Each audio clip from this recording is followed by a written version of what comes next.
আসসালামু আলাইকুম রহমতুল্লাহ। ভিসা ইনফরমেশনের পক্ষ থেকে আপনাদের সকলকে আন্তরিক শুভেচ্ছা অভিনন্দন। আশা করি সকলে ভালো আছেন। আজকে আপনাদের জন্য খুবই গুরুত্বপূর্ণ একটি নিউজটি হচ্ছে, অনেকে বলেন ভাই আমি সৌদি যাওয়ার জন্য এত টাকা দিয়েছিলাম, ধরা খেয়েছি। আমি দুবাই যাওয়ার জন্য এত টাকা দিয়েছিলাম, ধরা খেয়েছি। ভাই বিশ্বাস কাকে করব, বিশ্বাস করতে পারতেছেন। আসল বিষয়টা হচ্ছে কি, আমাদের একটা সমস্যা আছে। সমস্যাগুলো হচ্ছে আমরা যার তার সাথে হুটহাট করে যে কোনো অবস্থায় যে কোনো স্থানে লেনদেন করে বসি। এটা হচ্ছে আমাদের সব থেকে বড় প্রবলেম এবং সমস্যা। আমরা যখন মনে করি, আমাদের কাছে যদি কেউ এসে বলে যে তোমাকে দুবাই নেব, সৌদি নেব, বা অমুক দেশে নেব, তমুক দেশে নেব, তোমাকে ভালো বেতন দেওয়া হবে, তখন আমাদের ধৈর্য আর ধরতে পারি না, আমাদের ধৈর্যের বাঁধ ভেঙে যায়। তখন আমরা কি করি, হুট করে 1 লাখ 2 লাখ টাকা তাকে দিয়ে দিই। অনেকে আছে তো কাউকে চিনে না, না চিনেও তাকে টাকা দিয়ে দেয়।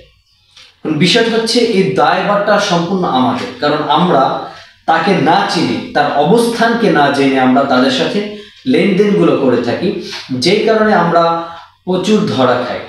রিসেন্টলি কিছু ভাই আমার কাছে আসছে এবং এসে বলছে যে ভাই আসলে এখানে এই কয় টাকা দিয়েছি, এখানে টাকা দিয়েছি, এই টাকাগুলো উঠাবো কিভাবে, ওর বাড়ি চিনি না, একটা আইডি কার্ড নাই, ওর একটা পাসপোর্ট নাম্বার নাই, মানে খুবই হযবরল একটা অবস্থা। যে আসলে টাকাগুলো দিছে, টাকাগুলো কাকে দিছে, শুধু তার চেহারা দেখে টাকা দিছে, কিন্তু তার বাড়িঘর কিছুই চেনে না। আপনারা যদি এমন মানুষের সাথে লেনদেন করেন, অবশ্যই 100% আপনার ধরা খাবেন।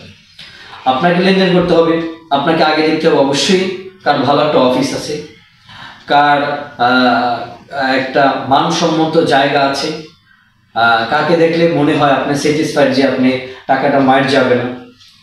আপনি তাদের ব্যাকগ্রাউন্ড রেশিওগুলো দেখতে হবে যে তাদের ব্যাকগ্রাউন্ডগুলো কেমন।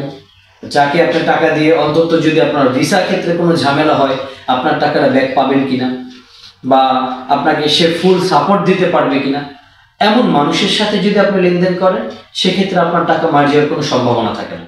কিন্তু আপনি যদি হুটহাট করে একজনের সাথে লেনদেন করেন, সেক্ষেত্রে 100% আপনার টাকা মার যাওয়ার একটা সম্ভাবনা থাকে। সেক্ষেত্রে আমি আপনাদেরকে বলবো, আপনি যার সাথে লেনদেন করবেন, আপনি যদি 100% তাকে যাচাই বাছাই করে লেনদেন করেন এবং ডিড ডকুমেন্টসের মাধ্যমে লেনদেন করেন, সেক্ষেত্রে আপনি অবশ্যই ভালো কিছু পাবেন আশা করি। কারণ আপনি যার সাথে লেনদেন করবেন তার সাথে অবশ্যই একটা ডিড করে নেবেন, যাতে করে আপনার কাছে একটা ফুল ডকুমেন্টস থাকে। আর আমরা কি করি, কোনো ডকুমেন্টস ছাড়া, কোনো ডিড ছাড়াই আমরা কি করি, টাকা লেনদেন করে ফেলি, যে কারণে আমাদের সমস্যাগুলো দেখা দেয়।